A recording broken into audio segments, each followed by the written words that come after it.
सूरज ने दिया अपनी शुआओं को ये पैगाम, दुनिया है अजब चीज, कभी सुबह कभी शाम।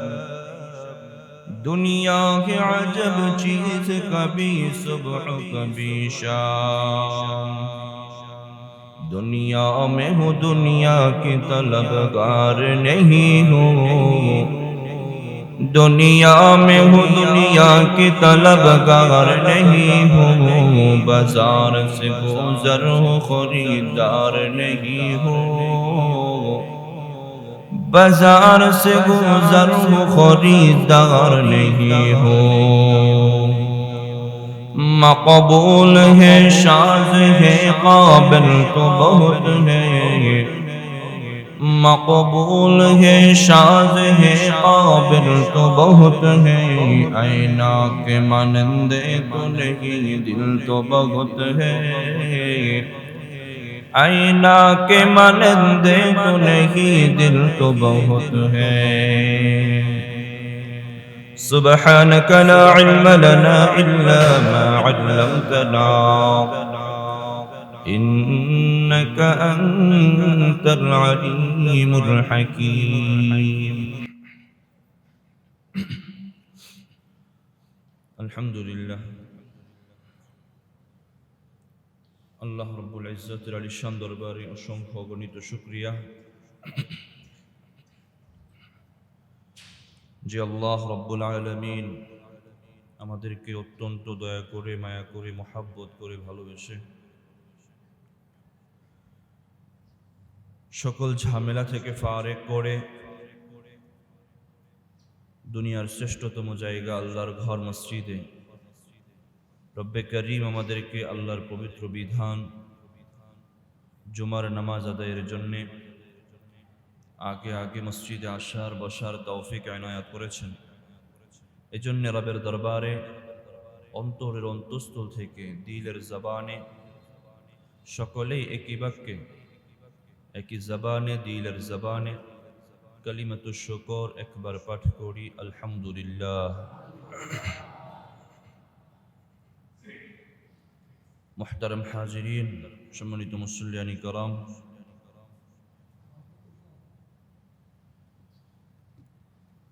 আরবি মাসের গণনায় হিজরি নববর্ষের আজকে দ্বিতীয় মাস,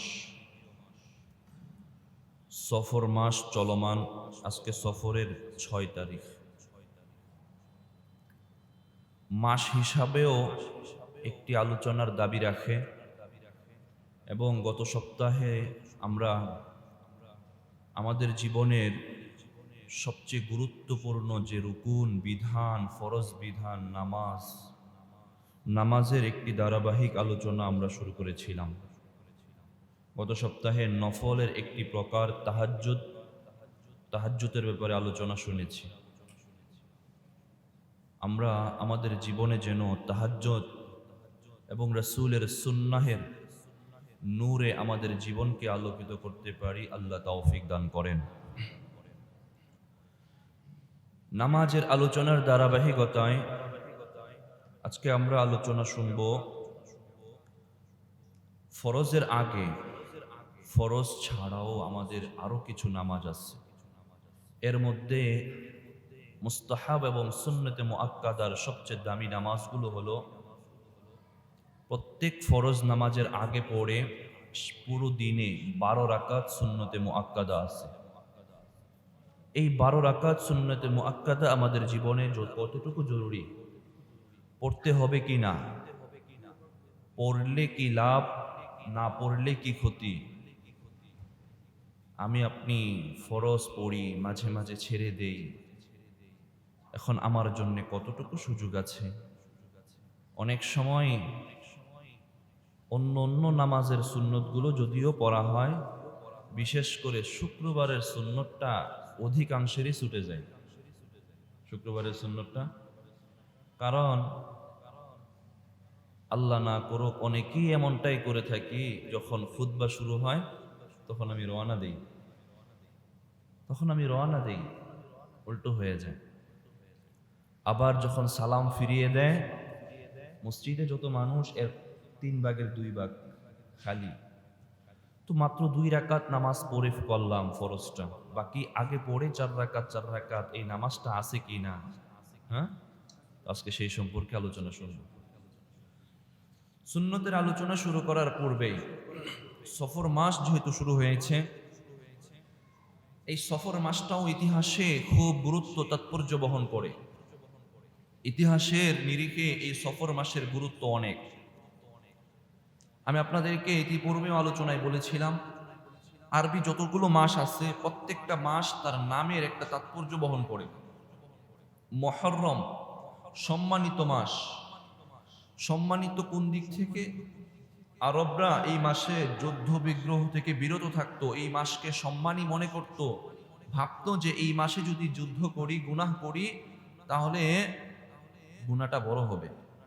সম্মানী মাস, আপনি বাহিরে গুনাহ করতে পারবেন, জায়গা ততটা সম্মানী জায়গা না, রাস্তাঘাটে এটা বিড়ি খাইতে পারবেন, যে বিড়ি খায়, যে সিগারেট খায় সে রাস্তায় খেতে পারবে, কিন্তু মসজিদে পারবেনি। কেন পারবে না? মসজিদটা সম্মানী জায়গা। ঠিক আরবরা মনে করতো অন্যান্য মাসগুলোর তুলনায় মহরমটা সম্মানী মাস, এখানে কোনো পাপ কাজ করা যাবে না, মানে কাফেররাও এটা মনে করতো। এখন যখন মুহররমে 1 মাস যুদ্ধ করে নাই, 1 মাস যদি একটা মানুষ যেটা করতে চায় এটা না করে, মাসটা যখন শেষ হয় তখন কি তারে আর বাইদা রাখা যাইব? কথাটা বুঝেন নাই? 1 মাস যে দিনের বেলা রমজান মাসে যে সিগারেট খায় তারা দেখবেন 1 মাস না খাইতে পাইরা ঈদের চাঁদটা যখন উঠছে মনে হয় যে ওর চাঁদটা বিড়ি খাওয়ার চাঁদ উঠছে, তো এইভাবে শুরু করে দেয়। আমি বুঝাইতে চাইতেছিলাম, আরবরা 1 মাস যুদ্ধ থেকে বিরত থাকতো, এখন যখন মাসটা গত হয়ে সফরের চাঁদ আসতো তখনই তারা যুদ্ধের জন্য কোথায় যুদ্ধ করা যায় আগেই যেন নোটিশ করে রাখছে, সবকিছু প্রস্তুত, যুদ্ধের জন্য প্রস্তুতি হয়ে যেত। আর যুদ্ধের জন্য যখন ঘর থেকে বের হয়, আপনি যদি ঢাকায় রওনা হন ঘর থেকে, ঘর কি খালি হবে কিনা? ঘর খালি হয়ে যাবে। আপনি একা গেলে একা খালি হবে। আর ওরা কি করতো?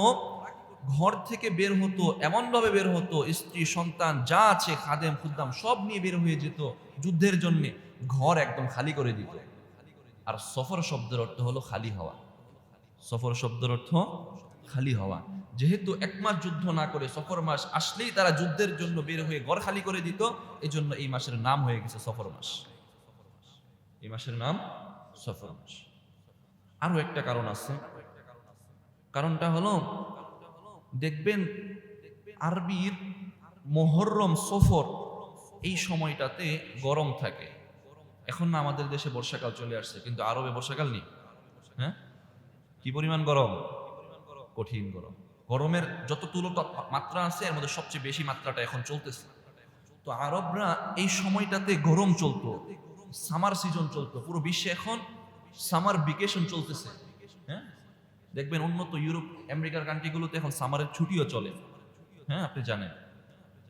তো আরবরাও এই যে সফর মাসটা আসলে গরমের কারণে রাস্তা এবং ক্ষেত খামারগুলো তাপে ফেটে যেত একদম। যখন দেখবেন জমিন ফেটে যায়, জমিনে কিছু না হয়, তখন জমিনটা হলুদ হয়ে যায়, ঘাসগুলো পুড়ে হলুদ হয়ে যায়, সবুজ থাকে না। সফর শব্দের আরেকটা অর্থ হলো হলুদ হওয়া। সফর শব্দের আরেকটা অর্থ হলুদ হওয়া। যেহেতু এই সময়টাতে গরমের কারণে ক্ষেত খামার সবকিছু, খালবিল সবকিছু তাপে ফেটে যেত, হলুদ হয়ে যেত, এই জন্য এই মাসকে সফর মাস বলা হয়েছে। মুহতারাম হাজিরিন, কথা যদি এইভাবে বলতে থাকি লম্বা হয়ে যাবে। এবার আসেন কয়েকটা কারণ জানবো যে এই মাসটাতে আমাদের করণীয়। এই মাসটাতে আরবরা খুব কুসংস্কারকে বিশ্বাস করত, ভাবতো যে এই মাসে কুলক্ষণ হয়, এই মাসে খারাপ কিছু নিজের উপরে আসে, এই মাসে মানুষের রোগ ব্যাধি হয়। যেমন আমাদের ছোট সময় শুনেছি পেঁচা দেখলে নাকি কুলক্ষণ, ঘর থেকে বের হলে বিড়াল যদি রাস্তা কাটে তো খারাপ অমঙ্গল হয়, এমন শুনছেননি আপনারা? হ্যাঁ, তো এই সমস্ত কুসংস্কার ধীরে ধীরে উঠে যাচ্ছে, কিন্তু আরবদের ওই জাহিলিয়াতের সময়ে এই কুসংস্কারগুলো ছিল। আল্লাহর হাবিব সাল্লাল্লাহু আলাইহি ওয়াসাল্লাম এই মাসকে অশুভ মনে করা, কুলক্ষণ মনে করা, বালা মুসিবতের মাস মনে করতে নিষেধ করেছেন। সহিহ বুখারীর 5757 নম্বর হাদিসের বর্ণনা আবু হুরায়রা রাদিয়াল্লাহু তাআলা আনহু বর্ণনা করেন। عن أبي هريرة رضي الله تعالى عنه قال قال رسول الله صلى الله عليه وآله وسلم لا عدوى ولا طيارة ولا هامة ولا سفرا আল্লাহর নবীর জালিলুল কদর সাহাবী হযরত আবু হুরায়রা রাদিয়াল্লাহু তাআলা আনহুর বর্ণনা তিনি বলেন আল্লাহর হাবিব জনাবে মুহাম্মদুর রাসূলুল্লাহ সাল্লাল্লাহু আলাইহি ওয়াসাল্লাম ফরমান লা আদওয়া ওয়ালা তিয়ারাতা ইসলামে কোনো রোগের সংক্রমণ নাই। নবী একটা কথা বলবেন সামনে এই মাসে কোনো শুভ লক্ষণ নাই, এটা বলার জন্য এর সামঞ্জস্যপূর্ণ আরো যত কথা আছে। মানুষ রোগ ব্যাধিকে ছোঁয়াছুঁয়ি রোগ মনে করে। একজনের যদি চুলকানি হয় মনে করে তার সাথে যদি আমি লাগি আমারও মনে হয় চুলকানি হবে। কিছুদিন আগে করোনা গিয়েছে, মানুষ বিশ্বাস করত যদি তার ধারে কাছে যাই, তার আশেপাশে যাই, সেই রাস্তা দিয়ে গিয়েছে, ওই রাস্তায়ও যদি আমি যাই আমার করোনা হতে পারে, এমন বিশ্বাস ছিল কি ছিল না? অথচ রোগ দেয়ার মালিককে, রোগ নেয়ার মালিককে। অসংখ্য প্রমাণ আছে। আমাদের মাদ্রাসার ছাত্ররা, অসংখ্য মুসল্লিয়ানে কেরাম করোনার রোগীদেরকে দাফন করেছেন, জানাজার নামাজ নিয়েছেন, কিন্তু তাদের কোনো রোগ ব্যাধি হয় নাই, করোনাও তাদেরকে ধরে নাই। কিন্তু যেই ব্যক্তিটা যতটা প্রটোকলের ভিতরে, অনেক বাড়ির ভিতরে, দেয়ালের ভিতরে, রুমের ভিতরে স্যানিটাইজার ব্যবহার করে রুমের ভিতরে যত প্রটোকল দিয়ে থেকেছে, যত সেফটির ভিতরে থেকেছে, তার করোনা সবার আগে হয়েছে। যে যত নিরাপত্তায় থেকেছে আমরা দেখছি করোনা তার আরো বেশি হয়েছে। এ থেকে আমাদের বিশ্বাস গাঢ় হয়, বিশ্বাস মজবুত হয় রোগ দেওয়ার মালিককে, রোগ নেয়ার মালিককে। আল্লাহ এটাই বলতেছেন লা আদওয়া, ইসলামে কোনো সংক্রমণ নাই, একজনের থেকে আরেকজনের হবে। ইসলামে এই বিশ্বাস তুমি যদি রাখো তোমার ঈমান থাকবে কি থাকবে না? থাকবে না। একদিন আল্লাহর হাবিব সাল্লাল্লাহু আলাইহি ওয়াসাল্লামের কাছে সাহাবায়ে কেরাম আসলেন, এসে বললেন ইয়া রাসূলুল্লাহ, ইয়া হাবিবাল্লাহ, এই যে উটের পালগুলো আছে, উটের একটা রোগ হয়, উটের শরীরে এক ধরনের রোগ হয়। তারা মনে করত এই উটের কাছে যদি অন্য আরো উট থাকে তাহলে এটা থেকে অন্যগুলোর উপর সংক্রমণ হবে। এই কারণে এ থেকে মানুষগুলো দূরে দূরে থাকতো, উটগুলোকে অন্যগুলোকেও দূরে দূরে রাখতো। নবীজি সাল্লাল্লাহু আলাইহি ওয়াসাল্লাম এই হাদিস বলার পরে বললেন, যদি তোমরা ভেবে থাকো এই প্রথম উটটা থেকে দ্বিতীয় পরবর্তী অন্য উটগুলোর উপর রোগের সংক্রমণ হবে, তাহলে তুমি আমাকে উত্তর দাও, এই প্রথম উটটার উপর রোগটা কোথা থেকে আসলো? উত্তর দাও। সংক্রমণই যদি হইতো প্রথমটাই করতে এলো। এটাই নবী বলতেছেন লা আদওয়া, ইসলামে কোন রোগের সংক্রমণ নাই। ওয়ালা তিয়ারাতা, কোন শুভ লক্ষণ অশুভ লক্ষণ এমন মনে করা দুনিয়ার বাহ্যিক কোন কারণকে, এটাও ইসলামে নাই। অশুভ যাত্রা মনে করা, অশুভ লক্ষণ মনে করা। ঘর থেকে বের হলে বিড়াল যদি সামনে দিয়ে যায়, ভাবে সফরটা মনে হয় অমঙ্গল হয়ে যাবে। রাত্রিবেলা যদি পেঁচা দেখে, ভাবে ভবিষ্যৎটা খারাপ হয়ে যাবে। কোনো একটা কাজ করতে নিয়ে যদি হাত থেকে পড়ে যায়, ভাবে এই কাজটার মধ্যে মনে হয় মঙ্গল নাই। আল্লাহর হাবিব সাল্লাল্লাহু আলাইহি ওয়াসাল্লাম স্পষ্ট বুঝিয়ে দিচ্ছেন লা তিয়ারাতা, ইসলামে কোনো অশুভ লক্ষণ অশুভ যাত্রা বলে কোনো কিছু নাই। আপনারা এটা মনে করবেন নি? মনে করবেন? বুঝেন নাই কথা? কেউ যদি এগুলো বলে বিশ্বাস করবেন? এগুলো বিশ্বাস করা যাবে না। যদি এই জায়গায় বিশ্বাসের কোনো ঘাটতি হয়, আপনার ঈমানে ঘাটতি হয়ে যাবে। 2 নাম্বার নবী কথা বললেন। 3 নাম্বার ওয়ালা হামাতা, ওই যে পেঁচার যে কথাটা বললাম, পেঁচার মধ্যে মানুষ অশুভ লক্ষণ মনে করে, পেঁচাকে অশুভ লক্ষণ মনে করে। নবী পৃথক ভাবেই বলতেছেন ওয়ালা হামাতা, পেঁচাই কোনো অশুভ লক্ষণ নয়, পেঁচাও অন্য পাখির মতো একটা পাখি। 4 নাম্বার ওয়ালা সফরা, ওই জাহিলিয়াতের সময়ে সফর মাসকে বালা মুসিবতের মাস মনে করা হতো, এই মাসকে অশুভ মাস মনে করা হতো।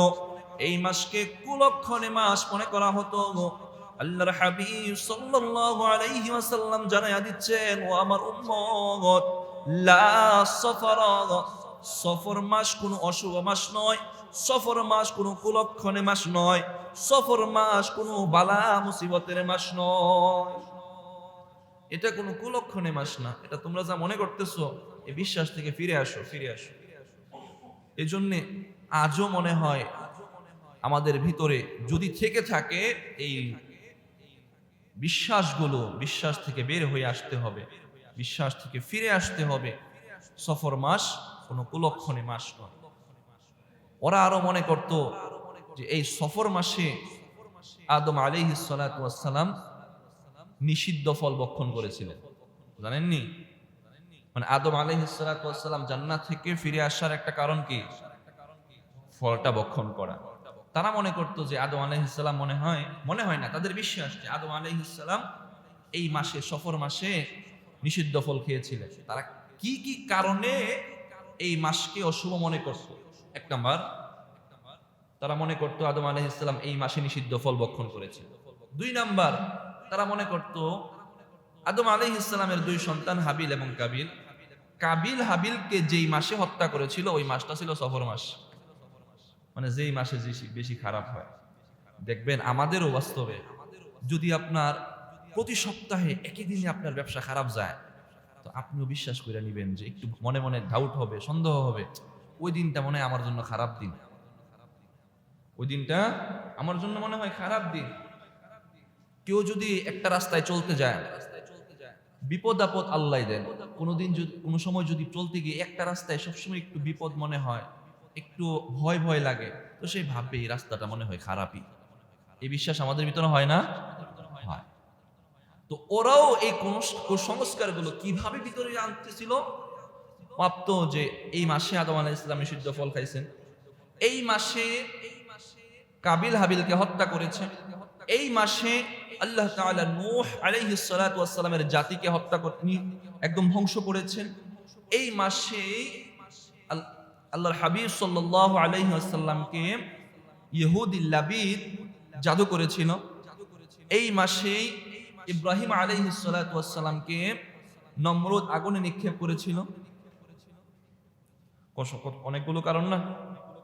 অথচ পূর্বের হাদিস যদি বুঝে থাকেন, বলেন তো এই সমস্ত কারণে এই মাস অশুভ হওয়ার কোনো সম্ভাবনা আছে? কোনো সম্ভাবনা নেই। হাদিস ওটাও প্রমাণ করছে এইগুলো কারণে এই মাস অশুভ হওয়ার কোনো কারণই নেই। তারপরও যদি তারা এটা মনে করে থাকে, এই মনে করাটাও ভুল। কারণ যে সমস্ত হাদিস এবং রেফারেন্সের ভিত্তিতে তারা এগুলো মনে করছে, এই সমস্ত রেফারেন্সগুলো খুবই দুর্বল, মওযু এবং বাতিল। আমি বললাম বাতিল এমনটাই নয়। আল মাওযুআত লিস-সাগানি একটা হাদিসের কিতাব, ইমাম সাগানি রাহিমাহুল্লাহ শুধুমাত্র ওই কিতাবটার মধ্যে হাদিসের যে সমস্ত মওযু, ভ্রান্ত, বাতিল, জাল রিওয়ায়াতগুলো আছে ওইগুলোই তিনি এনেছেন। আরেকটা হলো তাযকিরাতুল মাওযুআত লিল পাটানি, ইমাম পাটানি রাহিমাহুল্লাহর তাযকিরাতুল মাওযুআতের 116 নম্বর পৃষ্ঠার মধ্যেও তিনি এনেছেন আল্লাহর হাবিব সাল্লাল্লাহু আলাইহি ওয়াসাল্লাম এর বিরুদ্ধে বলে গেছেন। হ্যাঁ, তারা এটা মনে করত যে আল্লাহর হাবিব সাল্লাল্লাহু আলাইহি ওয়াসাল্লাম বলেন, মান বাশশারানি বিখুরুজিস সফর বাশশারতুহু বিদুখুলিল জান্নাহ। মানে এতক্ষণ যে বললাম যে তারা এই মাসকে অশুভ মনে করত, এই অশুভ মনে করত এতটা বিশ্বাস গাঢ় হয়ে গিয়েছিল যে তারা এই মাসটাকে এমন মাস মনে করত যে নবী বলে গেছেন, তাদের বিশ্বাস, হাদিসটা তাদের কথা, যে নবী বলছেন মান বাশশারানি বিখুরুজিল সফর, যে কেউ যদি আমাকে সংবাদ দেয় যে সফর মাস শেষ হয়ে গেছে, বাশশারতুহু বিদুখুলিল জান্নাহ, আমি তাকে জান্নাতে প্রবেশ করার সুসংবাদ দিব। আপনি সুসংবাদ বলতেছেন, সুবহানাল্লাহ বলতেছেন। আমি শুরুতেই কিন্তু বলছি এটা বিশ্বাসটা কার? তাদের বিশ্বাস। হাদিসের রেফারেন্সটাও দিয়েছি, তারা এটা মনে করত। অথচ এই হাদিসটা একদম মওযু, বাতিল। এই বিশ্বাস থেকে তারা এই মাসে কুলক্ষণে মাস মনে করত, ভাবতো যে এই মাসটা গেলেই বাঁচি, এই মাসটা গেলেই যেন বাঁচি। ইসলামে এমন শব্দ বলে কোনো কিছুই নাই। এজন্য এই সমস্ত বিশ্বাস, আকীদা, ভ্রান্ত মতবাদ থেকে যেন আমরা ফিরে আসতে পারি, আল্লাহ তৌফিক দান করেন। কথা গেল 1 নাম্বার। 2 নাম্বার, অনেকগুলো বই অথবা বাংলার মধ্যেও মাকসুদুল মুমিনিন অথবা এমন কিছু বইয়ের মধ্যে কিছু এই মাসকে কেন্দ্র করে বিশেষ কিছু পদ্ধতিতে, বিশেষ কিছু সূরার মাধ্যমে নামাজ রোজার পদ্ধতি পাওয়া যায়। এই বিশেষ পদ্ধতিগুলো নিষিদ্ধ নাকি নামাজ নিষিদ্ধ? নামাজ নিষিদ্ধ না, কথা বুঝেন।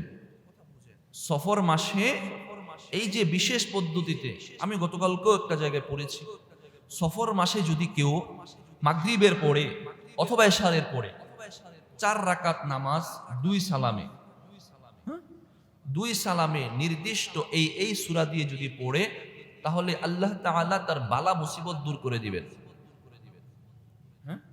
এই কথাটা যদি আমাকে কেউ বলে, আপনাকে কেউ বলে, তো আপনার ভিতরে তো একটা আগ্রহ জাগবে, আরে আমার তো বালা মুসিবত আছে, দূর হওয়া দরকার, নামাজও তো ভালো জিনিস।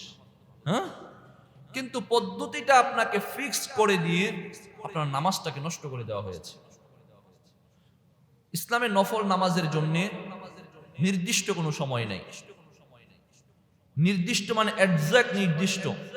তাহাজ্জুদের নামাজ রাত 12টার পর থেকে শুরু হবে, ফজরের আগ পর্যন্ত চলবে। এমন নয় যে শুধুমাত্র 2 রাকাত নামাজই এই সময়টাতেই পড়তে হবে। ইসলামে এটা কোনো ফিক্স করে দেয় নাই।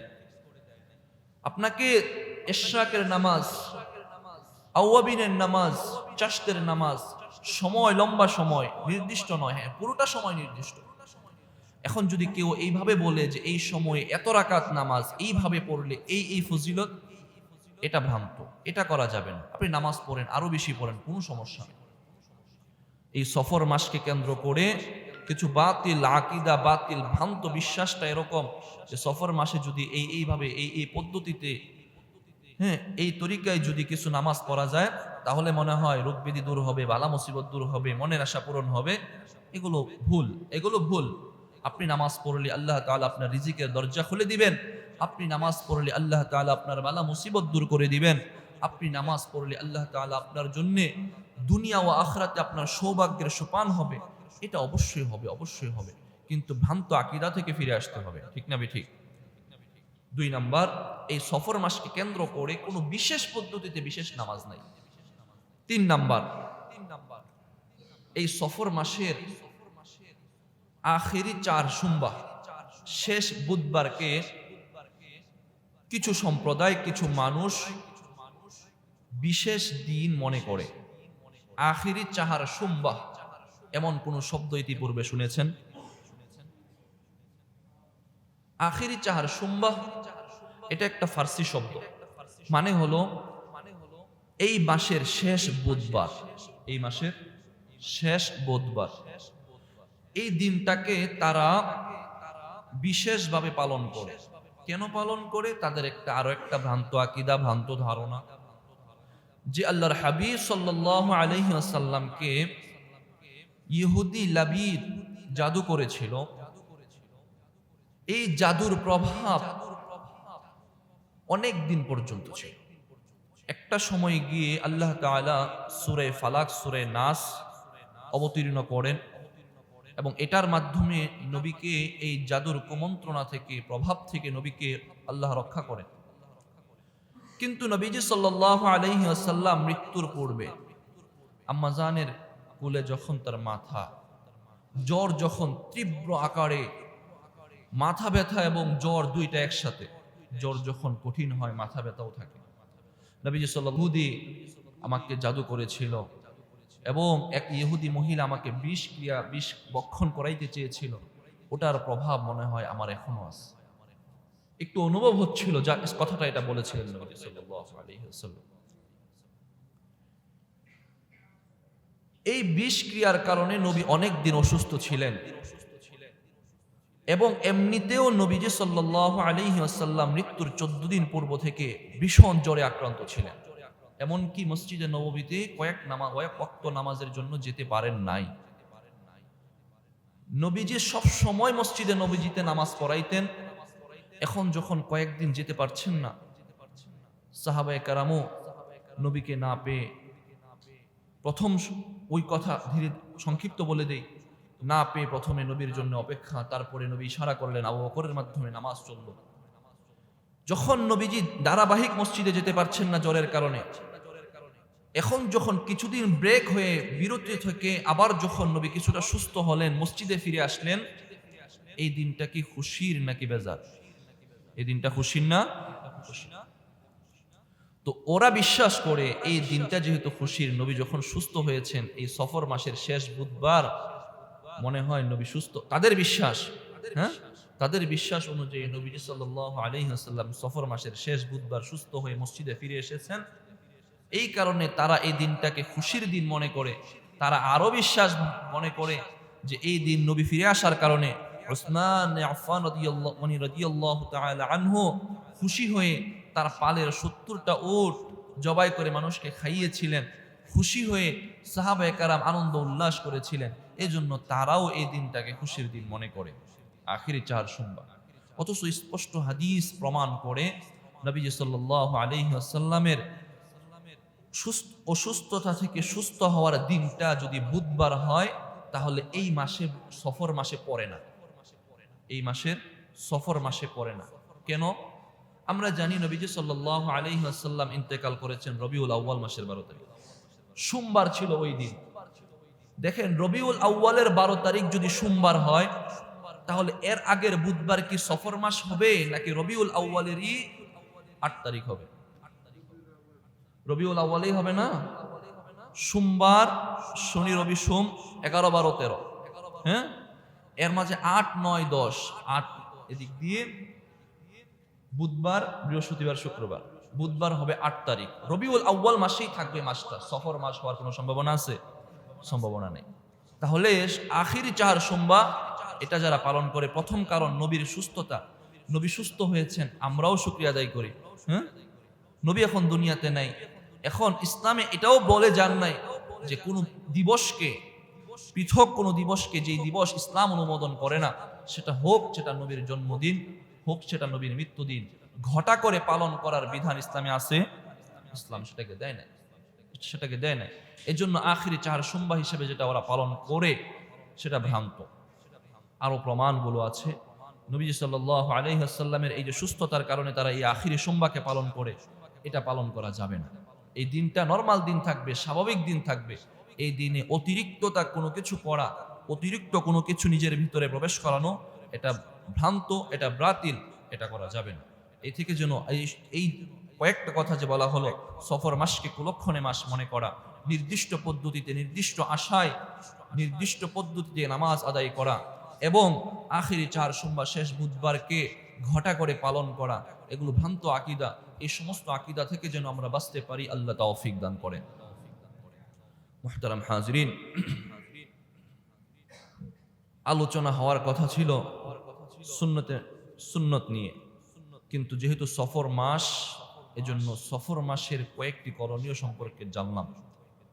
এখন যতটুকু সময় আছে 10 মিনিট, আমাদের জীবনের ফরজ নামাজের আগে পড়ে যে সুন্নতে মুআক্কাদা আছে, এই সুন্নতে মুআক্কাদা নিয়ে 2-4টি কথা, 2-4টি পয়েন্টে, 3টি পয়েন্টে আলোচনা শুনবো ইনশাআল্লাহ। ফরজ নামাজের আগে পড়ে পুরো দিনে সুন্নতে মুআক্কাদার নামাজ হলো 12 রাকাত। কত রাকাত? 12 রাকাত। সুনানে নাসাঈর 1794 নম্বর হাদিসের বর্ণনা আম্মা জান আয়েশা সিদ্দিকা রাদিয়াল্লাহু তাআলা আনহা বর্ণনা করেন। عن عائشة رضي الله تعالى عنها قالت قال رسول الله صلى الله عليه وسلم من سابر على 12 ركعة في اليوم والليلة دخل الجنة. আল্লাহর হাবিব সাল্লাল্লাহু আলাইহি ওয়াসাল্লাম ফরমান, মান সাবারা আলা 12 রাকাতান ফিল ইয়াউমি ওয়াল লাইলা, কোন ব্যক্তি যদি দিনে রাতে 12 রাকাত নামাজের প্রতি অভ্যস্ত হয়ে যায়, দাখালাল জান্নাহ, আল্লাহ রাব্বুল আলামিন তাকে জান্নাতে প্রবেশ করাবেন। দিনে রাতে যদি 12 রাকাত নামাজে অভ্যস্ত হয়ে যান, তাহলে আপনাকে আল্লাহ জান্নাতের সার্টিফিকেট দিচ্ছেন। ওই 12 রাকাত কোন নামাজ? আল্লাহর হাবিব সাল্লাল্লাহু আলাইহি ওয়াসাল্লাম শিখতো আজকের জুমার নামাজ। যদি জোহরের আগে 4 রাকাত থাকে, জুমার আগে আসেনি, আমরা পড়িনি, পড়ি। কম সংখ্যক পড়ি না বেশি সংখ্যক পড়ি? পড়ি না, আলহামদুলিল্লাহ। কিন্তু আমার একটা মুসলমান ভাইও যদি না পড়ে, তার ব্যথা আমার দিলে আছে না নাই? কেন পড়বেন না? অন্য জোহরের নামাজের আগে যদি 4 রাকাত থাকে, এটার গুরুত্ব যদি থাকে, এটার ফজিলত আছে, এটা না পড়লে ক্ষতি আছে। কিন্তু জুমার নামাজ, আলহামদুলিল্লাহ আমাদের মুসলমান আমাদের দেশের সংখ্যা প্রায় 90-এর উপরে, 90%-এর বেশি। তো সেই জায়গায় আমাদের যে অন্যান্য নামাজের তুলনায় জুমার নামাজের মুসল্লিও বেশি, কিন্তু মুসল্লিদের এটা অ্যাক্টিভিটি হওয়া যাবে না যে যখন খুতবা শুরু হবে তখন আমি বাসা থেকে রওনা দিব, যখন ফাজকুরুনি আযকুরুকুম এটা ইমাম খতিব সাহেব বলবেন তখন আমি যেন মসজিদে উপস্থিত, ব্যাস আমার এটা হলো কাজ। বলেন না এটা কাজ? ইহুদি খ্রিস্টান তাদের একটা উপাসনালয় আছে, গির্জা আছে। মুসলমানদের জন্যও উপাসনালয় আছে, ইবাদতের জায়গা আছে, মসজিদ। ইহুদি খ্রিস্টানরা দেখবেন তাদের উপাসনালয়ে নির্দিষ্ট দিনে যায়, বাকি দিন তালা দিয়ে রাখে। ওরা খ্রিস্টানরা রবিবারে তাদের উপাসনালয়ে যায়, রবিবার দিন দেখবেন ওদের ছুটির দিন, ওরা ওই দিনটাই ওই পালন করে ঈদ হিসাবে ওই উপাসনালয়ে যায়। এখন বলেন মুসলমানও কি শুক্রবারটাকে খ্রিস্টানের মতো বানিয়ে নিবে? বানিয়ে নিতে পারে না। কিন্তু এখন যদি আমি আপনি ওটাই বানিয়ে নেই, বুঝতে হবে আমি আপনি মুসলমানের কালচার থেকে বের হয়ে ইহুদি খ্রিস্টানদের কালচার নিজের ভিতরে ঢুকিয়ে ফেলেছি। সেই জায়গা থেকে এখন আসি, পরে সুন্নত পড়বো কোথায়? এখন আমি কয়েকটা প্রমাণ দিব। দেখা যায় অন্যান্য নামাজে আমরা যারা আসি সুন্নত গুলো পড়ার চেষ্টা করি, কিন্তু জুমার নামাজেই আগেও সুন্নত ছুটে যায়। আলহামদুলিল্লাহ ভাই, আপনারা অনেকেই পড়েন, শুকরিয়া, কিন্তু ছুটে যাওয়ার সংখ্যাও কিন্তু কম নয়। আবার সাথে সাথে সালাম ফিরানোর পরে একটা সালাম যদি মসজিদে ফিরানো যেত, আরেকটা সালাম যদি বাসায় গিয়ে ফিরানো যেত, তাহলে মনে হয় আরেকটুই ভালো হতো। আল্লাহ হেফাজত করে। এই যে নামাজ আগে পড়ে আছে কিনা। আবার আরেকটা দল বের হয়েছে যে জুমার আগের সুন্নতকে তারা সুন্নতি মনে করে না, ফতোয়া দিচ্ছে যে এই নামাজ রাসূল সবসময় পড়ে নাই, না পড়লেও হবে। জুমার আগের সুন্নত 4 রাকাত নাই, 2 রাকাত পরে 4 রাকাত নাই, নবী বাসায় গিয়ে 2 রাকাত পড়ছে। কয়েকটা দলিল দিচ্ছি, শুধু শুনবেন, বুঝা নেন যে তারা বলতেছে যারা 2 রাকাত পরে শুধু নবী 2 রাকাত পড়ছেন। কয়েকটা দলিল নেন। জুমার আগের 4 রাকাত সুন্নতে মুআক্কাদা, আবু দাউদের 1129 নম্বর হাদিস। আন আব্দুল্লাহ ইবনে উমর قال قال رسول الله صلى الله عليه وسلم كان النبي لا يصلي بعد الجمعة حتى ينصرف فصلي بعد ركعتين في بيته وقال كان يصلي قبل الجمعة 4 আল্লাহর হাবিব সাল্লাল্লাহু আলাইহি ওয়াসাল্লাম এই হাদিসের মাধ্যমে বোঝা যাচ্ছে লা ইউসাল্লি বাদাল জুমাতি হাত্তা ইয়ানসারিফা, নবী জুমার পরে কোনো নামাজ পড়তেন না, তবে ফাসল্লি রাকাতাইনি ফি বাইতিহি। যারা বলেন কোনো নামাজ নাই, তারা এই হাদিসের প্রথম অংশের দলিল দেয় যে নবী কোন জুমার পরে কোনো নামাজ পড়তেন না, তবে ঘরে গিয়ে 2 রাকাত নামাজ পড়তেন। আমিও বলি হাদিস ঠিক আছে, তবে হাদিসটা একটা জায়গায় রাখেন। এবার হাদিসের পরের অংশ যান। ওয়াকালা ওয়া কানা ইউসাল্লি ক্বাবলা আল জুমাতি 4, তবে নবীজি সাল্লাল্লাহু আলাইহি ওয়াসাল্লাম জুমার পূর্বে 4 রাকাত নামাজ পড়তেন। আপনি যদি আগেরটা মানেন পরেরটাও মানেন, জুমার পূর্বে 4 রাকাত হাদিস পেয়েছেন কিনা? জুমার পরে যে বাসায় গিয়ে 2 রাকাত, একটু কিছুক্ষণের জন্য এদিকে রাখেন। জুমার পূর্বে 4 রাকাত, হাদিস নাম্বার 1। হাদিস নাম্বার 2 মুসান্নিফ আব্দুর রাজ্জাকের 5525 নম্বর হাদিস। আবি আব্দুর রহমান আস-সুলামি قال كان عبد الله يأمرنا أن نصلي قبل الجمعة 4 وبعدها 4 حتى جاءنا علي فأمرنا أن نصلي بعدها ركعتين ثم 4। এই হাদিসটা অনেক লম্বা হাদিস, যেহেতু জুমার পূর্বে 4 রাকাত, এটা প্রমাণ করার জন্য হাদিসটা বলেছি। আব্দুল্লাহ ইবনে আব্দুর রহমান আস-সুলামি রাদিয়াল্লাহু তাআলা আনহু বলেন, আব্দুল্লাহ ইবনে মাসউদ রাদিয়াল্লাহু তাআলা আনহু আমাদেরকে আদেশ দিতেন আন নুসাল্লিয়া ক্বাবলা আল জুমাতি 4, আমরা যেন জুমার পূর্বে 4 রাকাত নামাজ পড়ি। আরেকটা হাদিস পাইলাম জুমার পূর্বে 4 রাকাত, জুমার পরে যে ওটা এখনো যাই নাই, এই হাদিসে আছে। হাদিস নাম্বার 3 মুসান্নিফ ইবনে আবি শাইবার 5360। আবি উবাইদা আন আব্দুল্লাহ ইবনে মাসউদ قال كان يصلي قبل الجمعه اربعا। এই হাদিস প্রমাণ করে নবী সাল্লাল্লাহু আলাইহি ওয়াসাল্লাম জুমার পূর্বে 4 রাকাত নামাজ পড়তেন। অনেকগুলো হাদিস পাইলাম নবীজি সাল্লাল্লাহু আলাইহি ওয়াসাল্লাম জুমার পূর্বে 4 রাকাত, এর কম কোনো হাদিস নাই, কোনো হাদিস নাই 4 রাকাত জুমার পূর্বে। এবার বুঝেন জুমার পরে যে নবী বাসায় গিয়ে 2 রাকাত পড়তেন এটা কেমন ছিল। জুমার পরেরও 4 রাকাত সুন্নতে মুআক্কাদা আবু দাউদেরই ওই 1129 নম্বর হাদিস, যে নবীজি সাল্লাল্লাহু আলাইহি ওয়াসাল্লাম জুমার পরে বাসায় গিয়ে 2 রাকাত নামাজ পড়তেন, এটা পাইলাম 2 রাকাত। আরেকটা হাদিস মুসান্নিফ আব্দুর রাজ্জাকের 5525 আব্দুর রহমান আস-সুলামি قال كان عبد الله يأمرنا أن نصلي قبل الجمعة 4 وبعدها 4। নবীজি সাল্লাল্লাহু আলাইহি ওয়াসাল্লাম জুমার পূর্বেও 4 রাকাত পড়তেন, জুমার পরেও 4 রাকাত পড়তেন। এই হাদিসে 4 রাকাত পাইছেননি? আগেও 4 রাকাত, আগের 4 রাকাত তো অনেকগুলোই পাইছে, এই হাদিসে পরেও 4 রাকাতের কথা আসছে। এখন এভাবে কিভাবে বুঝবো? এক হাদিসে পাইলাম নবী বাসায় গিয়ে 2 রাকাত পড়তেন, এই হাদিসে পাইলাম 4 রাকাত পড়তেন, এটার সামঞ্জস্যতা কি? মুসান্নিফ আব্দুর রাজ্জাকের এই হাদিস প্রমাণ করে হাত্তা জাআনা আলিয়ুন ফাআমারানা, এমনকি আলী রাদিয়াল্লাহু তাআলা আনহু আমাদের কাছে আসলেন, এসে আমাদেরকে আদেশ দিলেন আন নুসাল্লিয়া বা'দাহা রাকাতাইনি সুম্মা আরবা'ান, আমরা যেন জুমার নামাজের পরে 2 রাকাত নামাজ পড়ি, তারপরে আবার 4 রাকাত নামাজ পড়ি। আলী রাদিয়াল্লাহু আনহু বললেন প্রথমে 2 রাকাত পরে 4 রাকাত পড়ো, তাহলে বোঝা যায় 4 রাকাত আছে না নাই? আছে। তাহলে 2 রাকাতটা অন্য কিছু একটা হবে, অথবা যদি এটাও হয় তাহলে আপনার উপর 2 রাকাত পড়াটাও আবশ্যক, সাথে আরো 4 রাকাতটাও পড়তে হবে। এতটুকুই শেষ নয়, সহিহ মুসলিমের 1921 নম্বর হাদিসের বর্ণনা عن أبي هريرة رضي الله تعالى عنه قال رسول الله صلى الله عليه وسلم إذا صلى أحدكم الجمعة فصلي بعدها 4। সহিহ মুসলিমের হাদিস প্রমাণ বহন করে আল্লাহর হাবিব সাল্লাল্লাহু আলাইহি ওয়াসাল্লাম ফরমান, যখন তুমি জুমার নামাজ থেকে ফারেক হওয়া, জুমার নামাজের পরেও 4 রাকাত সুন্নতে মুআক্কাদা আদায় করো। তাহলে এতগুলো হাদিস প্রমাণ বহন করে জুমার পরেও 4 রাকাত নামাজ আছে না নাই? আছে।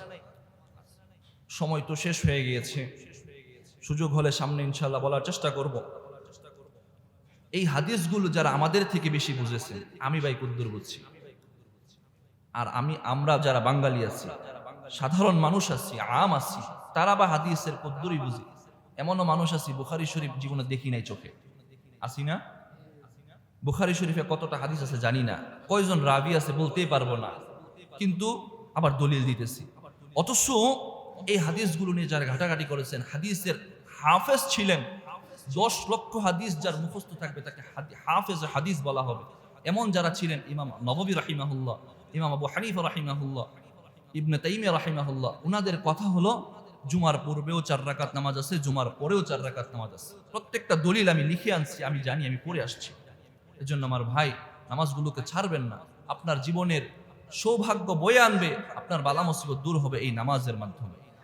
এই জন্য যে কথাগুলো বললাম, এই সফর মাস চলতেছে, অশুভ লক্ষণ থেকে যেন আমরা বিরত থাকতে পারি।